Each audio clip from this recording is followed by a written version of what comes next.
Antara kisah dongeng atau cerita sebenar memang begitu dekat dengan misteri Sulur Bidar.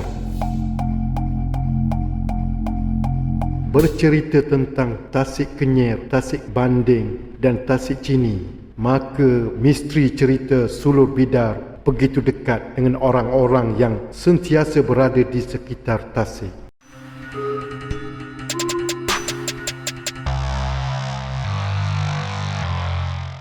Cerita yang bukan tertumpu pada zaman dahulu, namun seringkali disebut pada hari ini. Logiknya, pada zaman dahulu, bot ataupun perahu atau sampan kecil yang sentiasa berada di Tasik memang agak mengerikan apabila berdepan dengan gelombang-gelombang besar. Ianya berbeza sama sekali dengan hari ini. Ada kalanya berada di Tasik dengan menggunakan houseboat. Jadi apabila gelombang besar muncul, semua boleh menonton dari houseboat itu.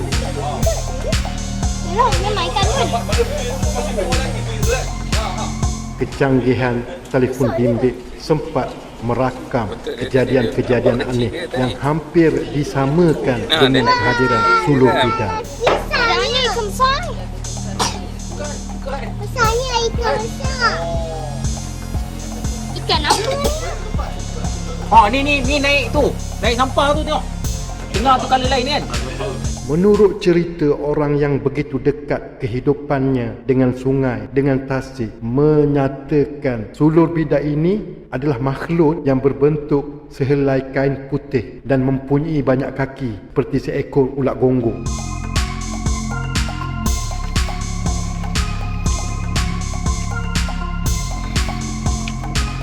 Sangat ditakuti sebab mereka percaya Sulur Bidar ini turut menyerang manusia dan akan menyerang manusia dengan menggulung mangsa dan menarik mereka hingga ke dalam air, hingga ke dasar sungai.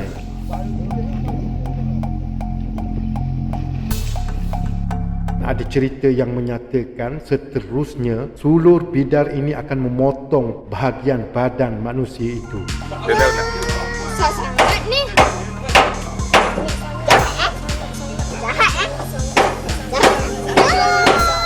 Tak ada orang dia tenggelam kat dalam ni. Duitnya masih keluar lagi tak berhenti. Ada juga yang kata Sulur Bidar ini sebenarnya sejenis ular dan ada juga yang menyatakan makhluk ini adalah makhluk halus yang mendiami sungai-sungai besar ataupun tasik-tasik dalam di kawasan air yang berpusar.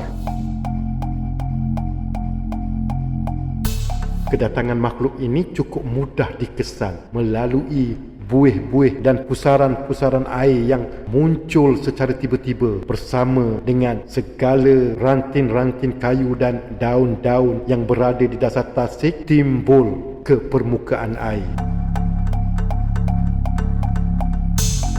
Pernah ada cerita mendakwa Sulur Bidar ini sering kali muncul selepas hujan. Kaki-kaki pancing seringkali berdepan dengan situasi pusaran air yang tiba-tiba muncul yang didakwa itu adalah Sulur Bidar. Sulur Bidar ini memang merupakan makhluk misteri yang cukup popular, sering diceritakan oleh kaki-kaki pancing dan orang-orang lama yang tinggal di kawasan sungai dan tasik.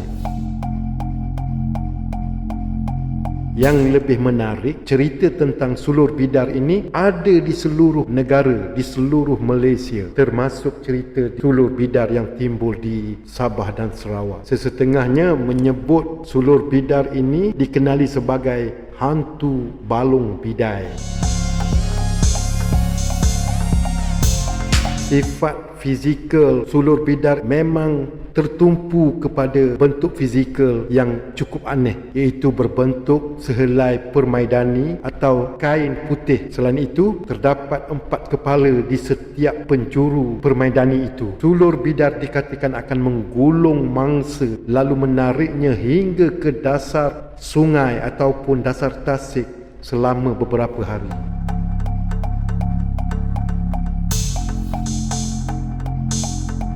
Apa yang menarik, ada yang mendakwa daun-daun dan kayu-kayu ataupun ranting-ranting yang timbul waktu pusaran air yang kononnya sulur bidar muncul itu, apabila diambil ianya kering. Malahan daun-daun yang kering itu boleh digunakan untuk menjadi bahan api ataupun dijadikan bahan bakar.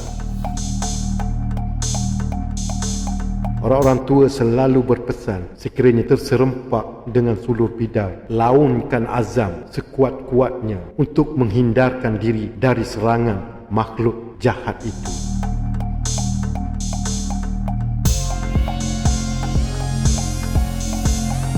Sebenarnya sulur bidar ini memiliki banyak versi mengikut lokasi yang ditemuinya. Versi pertama yang sering disebut, sulur bidar ini dikatakan berbentuk tikar putih, mempunyai kepala seakan-akan labi-labi di setiap penjuru dan mempunyai kaki kecil seperti ulat gonggok yang banyak di sekeliling tikar putih itu.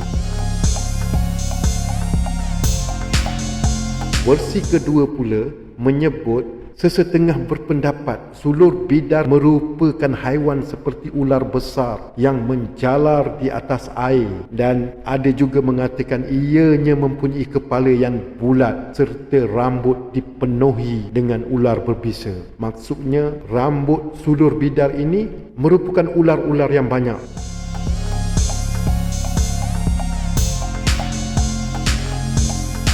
Versi ketiga, sulur bidar dikatakan adalah seekor ular besar atau dikenali dengan nama ular bidang yang berbentuk leper seperti permaidani dan ukurannya boleh melebihi 4 kali 4 meter. Oi, besar juga 4 kali 4 meter tu.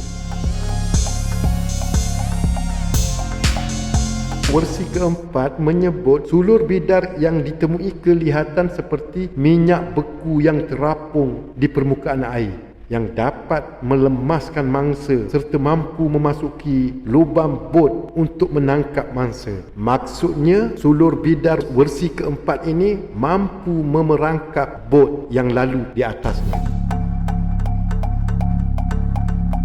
Versi kelima lebih kepada kepercayaan masyarakat orang-orang Melayu. Kemungkinan ia terdiri daripada jin atau syaitan yang suka mengganggu manusia. Ia juga dikatakan memiliki semangat jahat yang tinggal di dalam air.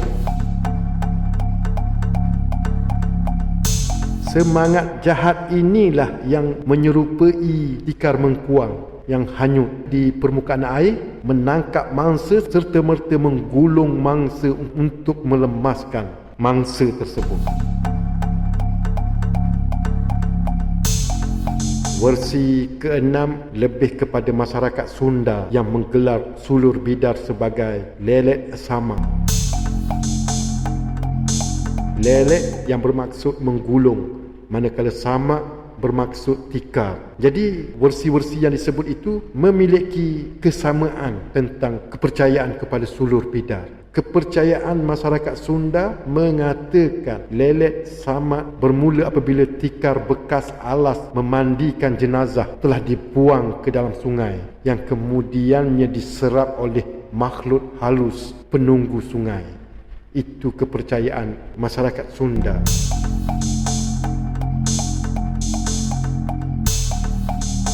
Cukup menarik apabila ada penjelasan saintifik dalam bidang oil and gas. Buih-buih yang banyak keluar membuat daripada bawah tasik atau sungai yang banyak menyimpan daun-daun dan kayu-kayu yang reput sering kali mengeluarkan buih seperti itu. Buih yang keluar itu mengandungi gas yang cukup bahaya, iaitu hydrogen sulfide atau H2S.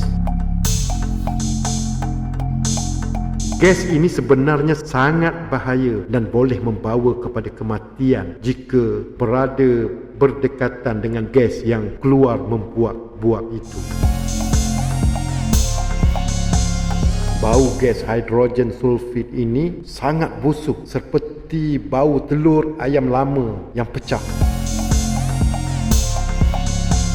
Apabila memijak di tempat air atau lumpur yang ada tumbuhan sudah mati dan mereput, sila segera beredar daripada kawasan itu. Ada kemungkinan hidrogen sulfid telah terbebas kerana kita yang memijak kayu-kayu lama ataupun daun-daun reput.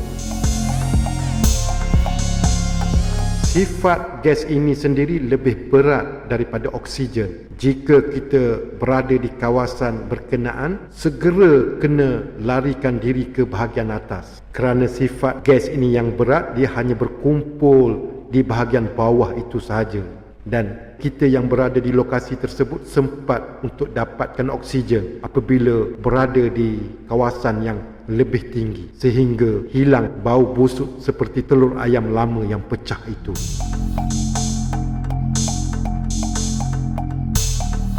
Akhir-akhir ini agak jarang kita mendengar cerita tentang sulur bidar ini.